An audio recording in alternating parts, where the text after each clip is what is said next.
Good morning. This is Divine Sunshine coming to you on my morning drive.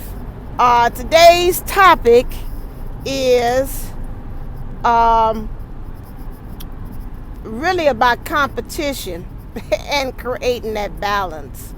I just a song came on because I told you my phone picks songs at random, and the one that was they sing was Diana Ross's "No One Gets the Prize." This week in the current energy reads that I had, the powers that be or the source said that they wanted us to have this week create that balance between us in everything that we do, especially with things that's coming in. You know, that balance is very important, especially with the times that's going on. And I don't want to keep on validating about it because we already know what's going on in the world. And sometimes that could cause for us to really get a little kind of discombobulated or kind of get off of our what is called our true center or our true north of things. And so we have to understand that even with all lessons, that even what we're incurring or experiencing now, that is Daniellleboomlle. I just love that saying, and to me it's just really prevalent. Yeah, I see that. They got 7171. So it's a balance. Both of those numbers is an equal balance. They're both the same. I thought they were going to mirror, but they showing me that, like, no, in order for us to have that harmony and to regenerate and to rebirth some things, we have to make sure we have that balance. It's very important that we, in everything we do, we deal with both polarities, the negative and the positive. And what we say on this journey, that would be the divine masculine energy and the divine feminine energy. I probably will repost again as a cover for this again, the two energies, and understanding it, looking at it, how can we create that balance between the two? What energies are we more housed in or resonating in for that day? And then kind of see, maybe a checklist to see, okay, well, maybe I could go over to the other side and be more of a doer. Maybe I need to, instead of being independent, like the divine masculine, that's the divine masculine energy, maybe I can find some ways that I can integrate and come together. And so that's very important that we do that. Also, it was brought to me during my morning meditation. I got a new thing that this lady does with light language, which she was talking about how all through our generations of coming to us, how the mindset through us, through our DNA, through our spiritual DNA, how that also is passed down to us. Sometimes we're like, well, why do I think that way? Why do I feel that way? And so right now what I'm dealing with is the understanding that life is not hard. I remember that my mom told me that when I was very young. That's the first thing I said. I said, oh, I forgot how hard it is.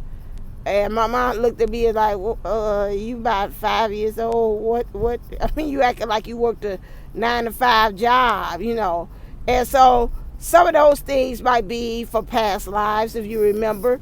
And that also might be from this lineage of me really being the empath and who I am now, knowing that through my lineage, that was just probably something I was just releasing and stating for the collective of my genealogy, them saying that. And so sometimes we have to kind of remember that. And so she brought up a point that said that, when we had those ideas or ideologies of not having that balance, we're operating from understanding of the universe not being infinite. We believe that it's finite. And we have to understand that if we believe that the universe is finite, we're going to come from that state of belief that there's not enough. And if we're coming from the state of belief that there's not enough, there goes the belief of competition. And we kind of pretty much see it, and I don't want to talk about it. It's pretty much coming back and it's showing us through how people are reacting to what's going on with the epidemic currently, and how people are going actually to stores, and people are sharing even on Facebook and social media their little sagas going to the store, and how people are getting like really ruthless to the point that like some of them, one of my friends had posted that the man at the store had his stuff, and a couple had went through his cart and started pillaging through his cart and started picking out the fruits and vegetables and what he had, and he was like, hey, so he was like, hey, that's my cart, and they proceeded to act ready to fight, cuss him out, and everything, like they had originally had gotten that car, and they was like, and so my friend see it, and she was trying to take up for the man. It's like, nah, I see you go through that man's car. What you doing? And sometimes like times like this, it brings out and intensifies more of what you are. So if you are a person that's rally for justice, you're gonna keep on doing that. If you're a person that believe in right and wrong, and you want to create that balance within yourself and say, I don't want to create no more karma, you will do things that are respectful. But if you want out that person that believe I'm out for mine, I'm gonna do mine, whatever it takes, by any means necessary, in a negative way, then yeah, that's going to show up in big numbers as well. And so, we have to understand that this is limitless, and that the universe will provide for us. So, again, in order for us to create that balance, we've got to take that introspection and see where are we a little bit. Our hat is a little cocked to the side, as I call it. And it needs to be, somebody might need to come along and kind of straighten it out. Let's look and see it about as far as this, knowing that, we have this competitiveness, and kind of see even when we're dealing with third-party energies or the karmic thing, and understanding, like I had said before, that there's no winners. Like she said, no one gets the prize, because she was talking about it in the song about really like two women, and the one person told lies and the other person told lies, and she said it ended up like that. She said, I won't be second best.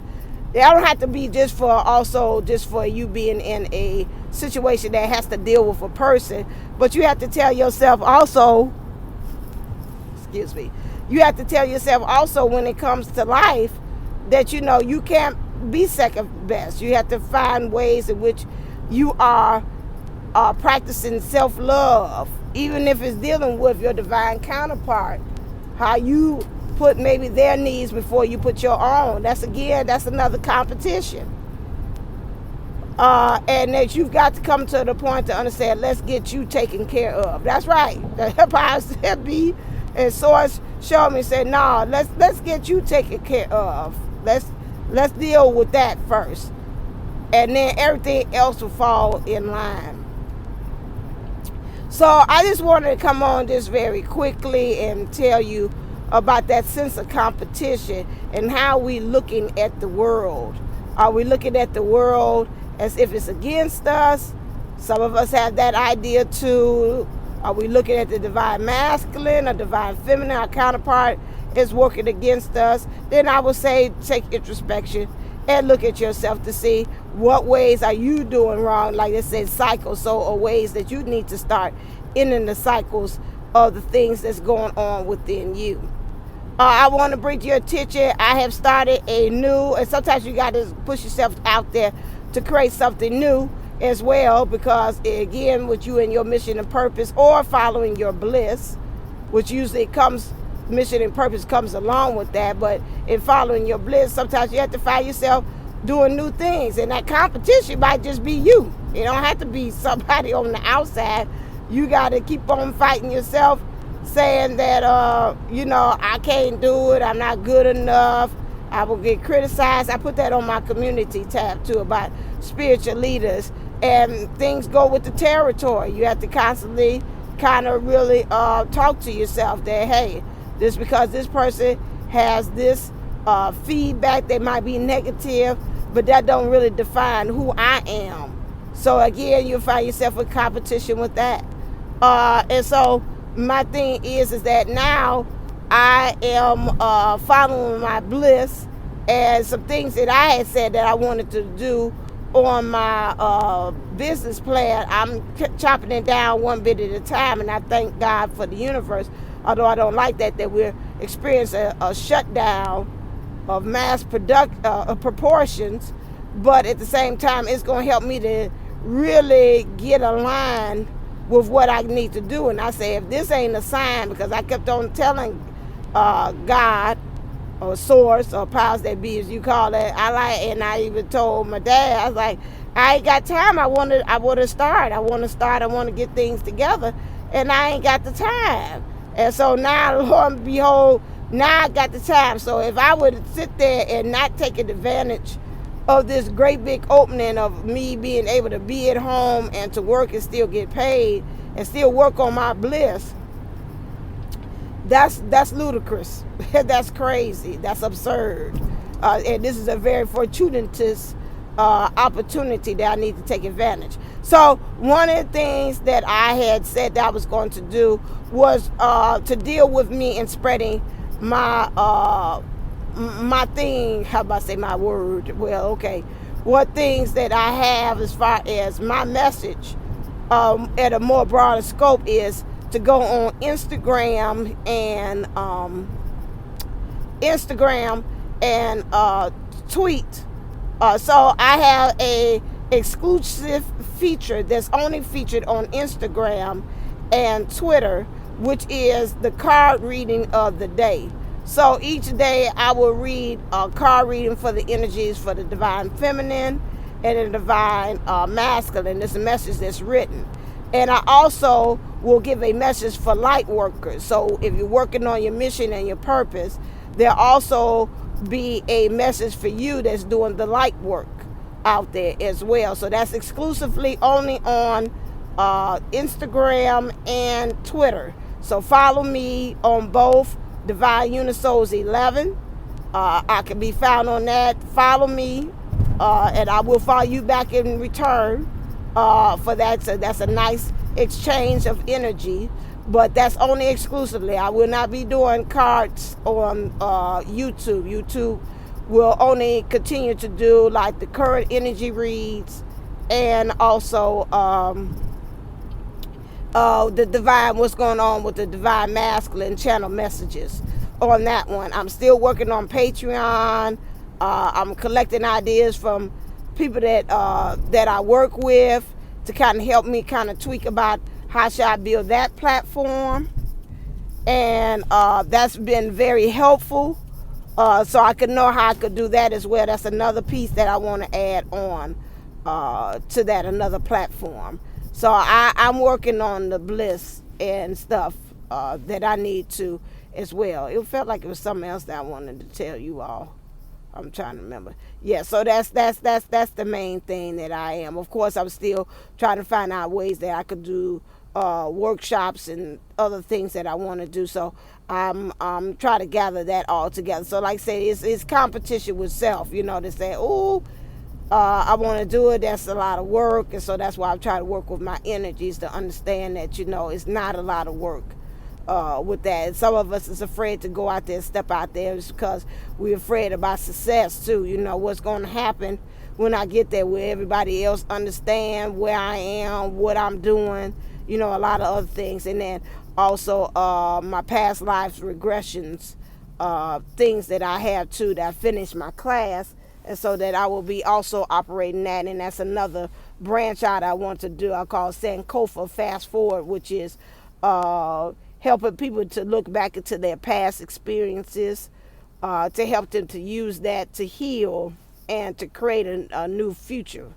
So from doing that, looking at that, so that's another option, things that I'm operating and doing as well. So that's something that would be that I'm working on. So and that's, like I said, competition with self. So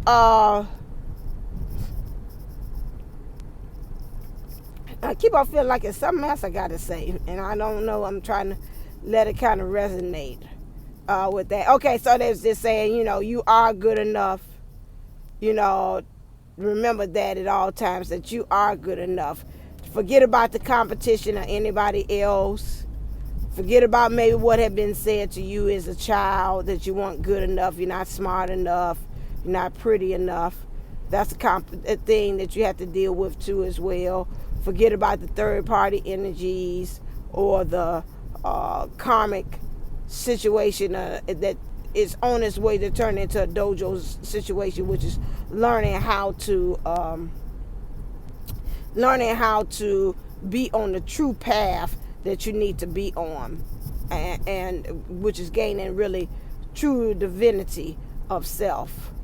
I think in some ways, I already covered that. I got, and a new feature that I already did now is new school, old school. That one is very interesting how the spirit brought that to me too, explanation on that, because what they did was I kept on understanding why they kept on saying 10 years and plus, which means 10 years, when they explained it to me, was the understanding that 10 is a coming together of heaven and earth. It's like, when did you find out that you coming together and ascending, knowing that beyond where you are? So we call it awakening or recognition. And so if you got a lot of years on that, then that would be you. If you recognize you got a lot of years, you've been on this journey with that, and you came to a realization that it's more to it than just earth, or this relationship. There's even a heavenly connection or something beyond a spiritual and the earth physical. Spiritual and physical, those two things came together, and that's understanding awakening within you of understanding the spirit energy and the physical energy. Plus means more years, then that would represent you. If you are 10 years and under, they were saying, that would be like you just coming into it. You had just came into the realization of you being on this journey. You're not quite, you ain't had that many years in the game, as they call it. So that's be like you're the rookie, just starting out. You're not tenured. So if you want to say that, rookie twin or tenured twin. So that's pretty much what I was like, that's interesting the way y'all brought that. I had to play that thing about 5-6 times myself, because I kept on saying, well, what is it? Because, see, that's why I say people have to really understand that when I'm channeling, I'm removing me. And so, the understanding, I'm going to say in the language barrier, the way they understand it and see it and they bring it to me, I was like, I got to bring it to them in ways that they really, truly understand what is actually going on, and that was, so that's this thing, so you can understand. 10 years and under is like rookie, you just starting out on this, and 10 years and plus would be say infinite 7. Okay, I just talked about infinite, so understand that this is infinite, and you having spiritual completion in the process with that. So I am finished. I just wanted to kind of like almost like a wrap up or a instant play of what happened with that video too as well. But I will continue to do that, and maybe I'll call it rookie twin flame or something like that. I'll say old school, new school, because you're just coming in on that. And they said we got to now, we on 2 different levels. It's the same thing like they tell us in teaching. You can't teach to the middle, and then you're forgetting some of these other ones too as well. So that's my way of differentiating the process of the learning for you to really get an understanding of what's going on as far as the posts or the trends that's going on in the twin flame community. All right then, as always, stay uplifted, stay motivated, stay ascended. Namaste, namago. Mwah. Love you. Have a sunshine-filled day.